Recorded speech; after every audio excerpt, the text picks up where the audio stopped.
السلام علیکم، live with عادل شاہ زیب کے ساتھ میں ہوں آپ کا میزبان۔ حکومت اور تحریک انصاف کے درمیان مذاکرات ڈیڈ لاک کا شکار ہو چکے ہیں۔ تحریک انصاف یک طرفہ طور پر مذاکرات ختم کرنے کے اعلان کے ساتھ ساتھ اسپیکر کی جانب سے بلائی گئی چوتھی میٹنگ میں شرکت سے انکار کر چکی ہے، جبکہ حکومت نے تحریک انصاف کے مطالبات کا تحریری جواب تیار کر لیا ہے۔ ان کے مطابق کل اسپیکر کی بلائی گئی میٹنگ میں وہ یہ تحریری جواب اسپیکر قومی اسمبلی کے حوالے کریں گے۔ ذرائع کے بقول حکومت نے اپنے جواب میں یہ کہا ہے کہ اگر جوڈیشل کمیشن بنایا گیا تو جج کسی کی مرضی کے شامل نہیں ہوں گے۔ تحریک انصاف بات چیت میں سنجیدہ ہے تو مذاکرات کی ٹیبل پر لوٹ آئے۔ جواب تیار کر کے حکومتی ٹیم نے قانونی ماہرین سے طویل مشاورت کی ہے۔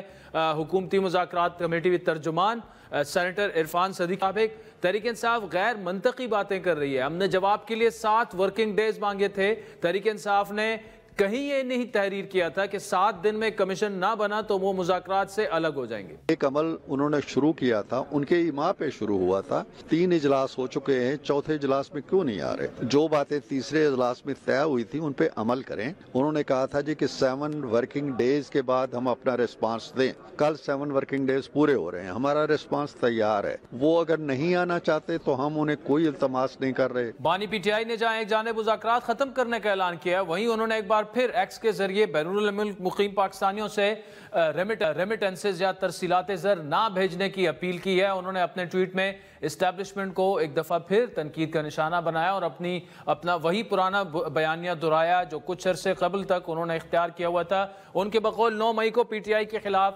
سازش ہوئی۔ عسکری تنصیبات پر حملوں میں پی ٹی آئی کے کارکنان ملوث نہیں تھے۔ بانی پی ٹی آئی اور پارٹی قیادت کی جانب سے بار بار یہ بھی کہا جا رہا تھا کہ 190 ملین پاؤنڈ کیس کے فیصلے کا مذاکرات پر کوئی اثر نہیں ہوگا اور پی ٹی آئی کو اندازہ ہے کہ فیصلہ کیا آنے والا ہے، لیکن احتساب عدالت کی جانب سے 17 جنوری کو بانی پی ٹی آئی کو 14 سال قید اور 10 لاکھ روپے جرمانہ اور ان کی اہلیہ بشرا بیگم کو 7 سال قید کی سزا سنانے کے بعد پی ٹی آئی کے رویے میں ہم کھل کر صاف نظر آ رہا ہے کہ تبدیلی آ چکی ہے اور سزا کے صرف 6 دن بعد یعنی 23 جنوری کو پی ٹی آئی نے مذاکرات ختم کرنے کا اعلان کیا، جبکہ 16 جنوری کو ہونے والے مذاکرات کے تیسرے دور کا جو اعلامیہ جاری ہوا تھا اس کے مطابق تحریک انصاف نے حکومت کو اپنے مطالبات کا جواب دینے کے لیے 7 ورکنگ ڈیز کا ٹائم دیا تھا جو کہ 27 جنوری کو پورے ہو رہے تھے، اور ان کے مطابق اسپیکر قومی اسمبلی ایاز صادق نے 28 جنوری کو چوتھی میٹنگ کے لیے دونوں پارٹیز کو نوٹسز بھجوائے، لیکن پی ٹی آئی اب مذاکرات سے بالکل انکاری ہے۔ جو کمیشنز ہیں ان کو بھی نہیں بنایا، تو لہٰذا 28 تاریخ جو اسپیکر نیشنل اسمبلی نے بلائی ہے نیگوشیشن کمیٹی، اس میں پاکستان تحریک انصاف یا اپوزیشن کی پارٹیاں حصہ نہیں لیں گے۔ وزیر اعظم کے سیاسی مشیر رانا ثناءاللہ نے پی ٹی آئی کی جانب سے مذاکرات ختم کرنے کے اعلان سے ایک روز پہلے پی ٹی آئی کو مشورہ دیا تھا کہ انہیں حکومتی جواب کا انتظار کرنا چاہیے۔ 22 جنوری کو لائیو ود عادل شاہ زیب میں گفتگو کرتے ہوئے رانا ثناءاللہ کا کہنا تھا کہ پی ٹی آئی کو چوتھی میٹنگ میں ہر صورت بیٹھنا چاہیے۔ ہمارے ساتھ بحث کریں، مباحثہ کریں، اپنی بات کو جو ہے وہ کہ ہمیں قائل کریں، اور اگر ہماری بات ان کو پسند نہ آئے تو بھلے پھر ٹھیک ہے، اگر وہ نہ ملنا چاہیں تو ان کی مرضی ہے، لیکن یہ تو کوئی طریقہ نہیں ہے کہ آپ نے سوال نامہ ہمیں اپنے چارٹر آف ڈیمانڈ دے دیا اور اب ہم جواب دینا چاہتے ہیں آپ کو، تو آپ کہتے ہیں ہم جواب نہیں لیں گے۔ گزشتہ دنوں بیرسٹر گوہر اور علی امین گنڈا پور کی آرمی چیف سے ملاقات کا بڑا چرچا رہا۔ پی ٹی آئی کی قیادت نے اس ملاقات کے تناظر میں پہلے یہ تاثر دینے کی کوشش کی کہ اب ان کی طاقتور حلقوں تک رسائی ہو چکی ہے اور سیاسی منظرنامہ تبدیل ہونے کو ہے، لیکن کچھ ہی دنوں بعد ان کا موقف بالکل تبدیل ہو گیا کہ جی یہ ملاقات جو تھی صرف سیکیورٹی امور پر تھی۔ حکومت نے اس پر اپنے بھرپور تحفظات کا اظہار کیا تھا۔ نون لیگ کے سینئر رہنما اور وزیر دفاع خواجہ آصف 7 جنوری کو لائیو ود عادل شاہ زیب میں اس خدشے کا کر چکے تھے کہ ان مذاکرات کا کوئی فائدہ نہیں، نہ یہ نتیجہ خیز ثابت ہوں گے۔ یہ معاملہ جو ہے اب زیادہ تر ٹی وی پہ ڈسکس ہو رہا ہے، ادروائز تو اس پہ جو ڈسکشن جو ہے وہ تو ہالٹ ہوئی ہے۔ لگتا نہیں ہے خالد صاحب کہ یہ مذاکرات جو تھے وہ کہیں پہنچے بھی تھے، یہ تو ایک نان سٹارٹر جو انہوں نے بات کر دی ہے، اور آپ نے ابھی یہ فرمایا کہ مذاکرات کو ہالٹ ہی سمجھا جائے اور آپ کو کوئی امید اس کی سٹیٹمنٹس کے بعد نظر نہیں آ رہی ہے۔ میں آپ سے اتفاق کرتا ہوں۔ یہ تو تھی وزیر دفاع کی پیشگوئی جو پوری ہو چکی ہے، لیکن ایسی ہی بات پی ٹی آئی کے سینئر رہنما حامد خان بھی 20 جنوری کو لائیو ود عادل شاہ زیب میں کہہ چکے ہیں۔ انہوں نے مذاکرات کے انکار سے 2 روز پہلے ہی اس بات کا اشارہ دے دیا تھا کہ یہ مذاکرات نہیں چل سکتے. میں سمجھتا ہوں یہ بات بڑی واضح ہے ڈے ون سے کہ یہ سنسیئر نہیں ہے, یہ صرف دکھانے کو ایک دکھاوا ہے کہ دیکھیے ہم اپوزیشن سے مذاکرات کر رہے ہیں, ہم کوشش کر رہے ہیں سیاسی حل ڈھونڈنے کی, جبکہ ان کی اپنی ایگزسٹنس لیجیٹمیسی نہیں ہے. ایک جانب تحریک انصاف نے حکومت سے مذاکرات ختم کرنے کا اعلان کیا, دوسری جانب اپوزیشن جماعتوں کو الائنس بنانے کے لیے کوششیں تیز ہو چکی ہیں. سابق وزیر اعظم اور عوام پاکستان پارٹی کے سربراہ کنوینر شاہد خاقان عباسی, سینئر سیاستدان مصطفیٰ نواز کھوکر اس الائنس کے ساتھ دینے کا اعلان کر چکے ہیں, لیکن اپوزیشن کی بڑی جماعت جمعیت علماء اسلام اس الائنس میں شمولیت کے لیے اب تک تیار نہیں ہوئی ہے. ان کے پی ٹی آئی پر تحفظات ہیں. پی ٹی آئی کا وفد کل مولانا سے ملاقات بھی کرے گا اور ان کے تحفظات دور کرنے کی کوشش کرے گا. مولانا اس الائنس کا حصہ بنتے ہیں یا نہیں آنے والے چند دنوں میں پتہ چل جائے گا, لیکن مولانا کی شمولیت کے بغیر اپوزیشن الائنس اتنا مضبوط نہیں ہو سکتا کہ حکومت کو وہ ٹف ٹائم دے سکے. حکومت کو کوئی پریشانی لاحق ہوتی نظر نہیں آ رہی, لیکن مولانا کی شمولیت کے بعد اپوزیشن الائنس مضبوط ہو سکتی ہے اور وہ حکومت کو ٹف ٹائم دینے کی پوزیشن میں آئیں گے. تحریک انصاف آئین پاکستان کے ترجمان اور خزندہ یوسف زئی نے آج مولانا سے ملاقات کی اور ان سے اپوزیشن کی مشترکہ حکمت عملی پر تبادلہ خیال کیا. آپ کو بتاتے چلیں کہ انسداد دہشت گردی کی عدالت راولپنڈی نے 9 مئی جی ایچ کیو حملہ کیس میں تحریک انصاف کے بانی عمران خان کی درخواست بریت خارج کر دی ہے. بانی پی ٹی آئی نے آرٹیکل 265 کے تحت بریت کی درخواست دائر کی تھی. تمام معاملات پر بات کریں گے. ہمیں جوائن کیا ہے نون لیگ کے مرکز صدر جناب انجینئر خرم دستگیر نے, جبکہ پروگرام کے اگلے حصے میں ہمارے ساتھ ہوں گے مسجد سے وحدت المسلمین کے سربراہ اور مذاکراتی کمیٹی کے رکن علامہ راجہ ناصر عباس Sahab. Khurram Sahab, thank you so much for joining us. مذاکرات ختم ہو چکے ہیں, کل آپ نے تحریری طور پر جواب دے رہے ہیں, کیا جواب دے رہے ہیں کل ان کو؟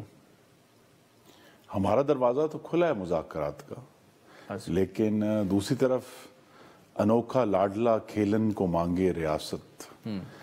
دیکھیے وہ اگر واقعی مذاکرات میں سنجیدہ ہیں تو پھر انہیں یہ ایک گیو اینڈ ٹیک اور اس میں جو وقت ہے اور ایک دوسرے کا احترام وہ اس میں ضروری ہے. لیکن تحریک انصاف جو ہے وہ آپ کو پتہ ہے ان کی زبان تشدد ہے اور انتشار ہے, تو یہ اتنا امن ان کو ہضم نہیں ہو رہا, ان کو سمجھ نہیں آ رہی کہ ہم اس میں کس طرح دوبارہ سے جو ہے کوئی رخنا ڈالیں یا گڑبڑ کریں. تو لہذا وہ اسی طرح کی ڈیڈ لائنز دیں گے جو کہ بالکل غیر حقیقی ہیں. پچھلی دفعہ 10 سال پہلے آپ کے ناظرین میں سے شاید کچھ کو یاد ہو کہ انہی دنوں میں مسلم لیگ نون اور تحریک انصاف مذاکرات کر رہے تھے دھرنے کے بعد, اور اسی ٹی او آر بننے تھے ایک کمیشن کے.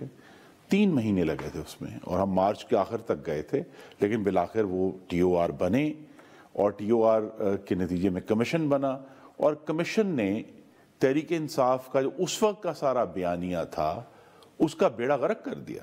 شاید اسی چیز سے خوفزدہ ہیں کہ اگر کہیں بھی کوئی بے لاگ انکوائری ہوگی تو پھر ان کو نقصان ہوگا, کیونکہ ان کا تو سارا بیانیہ جو ہے وہ جھوٹ پر اور آرٹیفیشل انٹیلیجنس سے بنائی گئی تصاویر پر ہے کہ جی سڑکوں پر خون بکھرا ہوا ہے, حالانکہ کوئی خون نہیں بکھرا ہوا تھا. آپ اچھے وزیر اطلاعات ثابت ہو سکتے ہیں, بڑا اچھا آپ نے کوسچن ڈاج کر دیا. ویسے ہمارا وہ یہ تھا کہ کل جواب کیا تھا, جوڈیشل کمیشن بن رہا ہے کہ نہیں بن رہا؟ جی دیکھیے 9 مئی پہ تو نہیں بن رہا.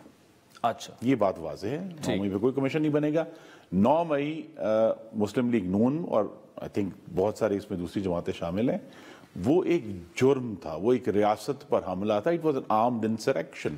9 مئی کو پر کوئی جوڈیشل کمیشن, ایک مطالبہ ان کا تو مسترد ہو گیا, دوسرا ہے 26, دوسرا جو ہے 26 پہ, اس پہ ہم ضرور بات کرنے کے لیے تیار ہیں. لیکن اس سے پہلے کہ کمیشن بنے کچھ ایویڈنس کو بھی ہمیں جج کرنا ہے کہ کیا آپ کے پاس ایویڈنس کیا ہے. ہم بات کرنے کے لیے ہم تیار ہیں کمیشن بنانے کے لیے, لیکن کیا آپ کے پاس جو آپ نے اتنا آرٹیفیشل انٹیلیجنس سے سڑکیں رنگ دی خون سے, کیا ایکچول کوئی ایویڈنس ہے جس کی جو آپ اپنے الزامات اور اپنے دعووں کے حق میں لے, اگر اور وہ ایویڈنس وہاں ڈسکس ہو جائے گی کمیٹی میں اگر یہ آنا چاہیں. ہم تو یہ چاہتے ہیں کہ ایک بے لاگ طریقے سے ایویڈنس دیکھ لی جائے, اور آئی تھنک اگر ایویڈنس اتنی ہوگی